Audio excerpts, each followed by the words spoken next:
7데이즈 뉴스 오늘의 헤드라인 뉴스입니다. 오늘은 사건, 사고, 주요 뉴스를 정리했습니다.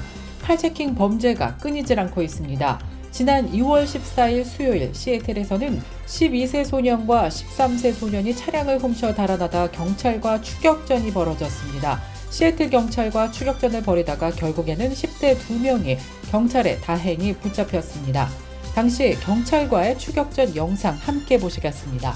Chase the suspects south into downtown Seattle, where the pursuit comes to an end at 7th and Thomas. Get out of the car! Don't run!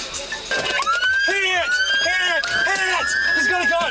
After a short foot pursuit, officers find the suspects and recover their guns.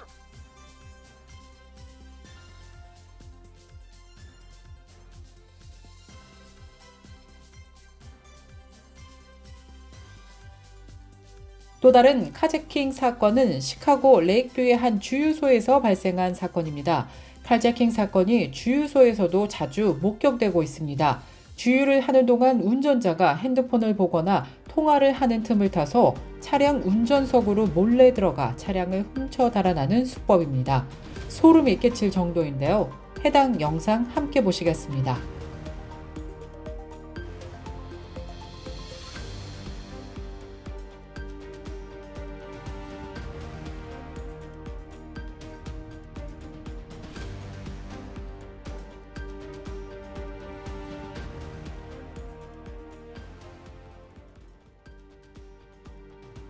역시 다음 사건도 시카고에서 발생한 카제킹 사건입니다. 용의자가 차량을 훔쳐 달아나다가 경찰이 출동했고 또다시 추격전이 벌어졌습니다. 결국 한 고속도로에서 경찰의 끈질긴 추격전 끝에 범인이 검거된 사건인데요. 이 영상 함께 보시죠.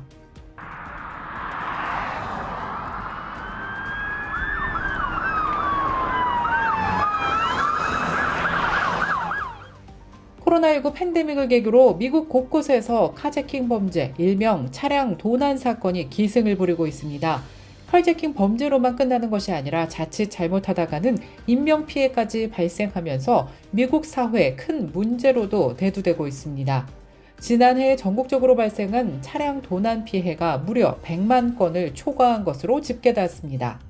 특히 시카고의 경우 해당 범죄가 전년 대비 55%나 폭증하면서 전미 최고치를 기록한 것으로 조사되었습니다. 일리노이주에 이어서 워싱턴 그리고 뉴욕주가 그 뒤를 이었으며 한인 커뮤니티 내에서도 차량 강도 사건이 자주 목격되면서 불안감은 더욱 커지고 있습니다. 차량 운전자분들 주유소에서 주유할 때, 레스토랑 주차장에서 시동을 켜놓고 음식을 기다리고 있을 때 또는 마트에서 장을 보고 주차장에서 짐을 실을 때 등등 각별히 주변을 살피시고 안전에 주의하시기 바랍니다. 지난 2월 15일 목요일 오후 일리노이주 레이크 카운티의 한 집에서 9세 소녀를 여러 차례 칼로 찔러 살해한 혐의로 한 남성이 법정에 출두했습니다. 이 사건은 목요일 오전 9살 소녀가 30대 남성으로부터 갑자기 칼로 공격을 당한 사건입니다. 이 남성은 아이의 엄마와 데이트를 하면서 한 집에서 지내오던 엄마의 동거남으로 밝혀졌습니다. 용의 남성은 오븐 장갑을 끼고 소녀를 때리기 시작한 뒤 칼로 소녀의 팔과 등, 목에 자상을 입힌 후 도주했다가 경찰에 뒤늦게 붙잡혔습니다. 위독한 상태로 병원으로 이송된 소녀는 현재 치료를 받고 있는 가운데 용의 남성은 1급 살인미수 혐의로 첫 재판을 받았습니다. 한편 캘리포니아주에서는 친아버지가 자신의 아들을 스크류 드라이버로 찔러 살해하려 한 혐의로 체포됐습니다.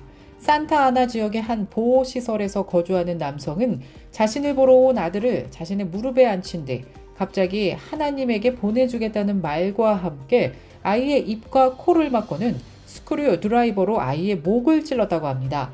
다행히 아이는 빨리 발견돼서 병원으로 이송돼 치료를 받고 있는 것으로 나타난 가운데 오렌지 카운티 검찰은 현재 아이의 아버지를 아들에 대한 살인 미수와 아동 학대 혐의로 기소했다고 밝혔습니다.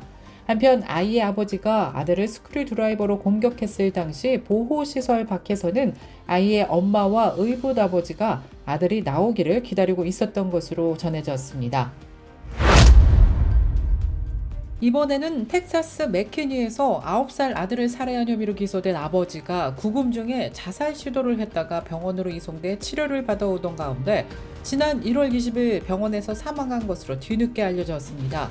올해 39살의 포나자칸 수브라마니아는 지난 2023년 1월 자신의 아들을 흉기로 찔러 살해한 혐의로 구속되었습니다. 당시 아이의 엄마가 아들이 차고에서 의식을 잃고 피를 흘리고 있는 것을 발견한 뒤 병원으로 이송했지만 끝내 사망했습니다. 아이를 살해한 아버지는 오랫동안 우울증에 시달려오면서 그들 셋이 죽어야 한다고 늘 반복적으로 말해온 것으로 전해졌습니다. 이상 오늘의 주요 뉴스입니다.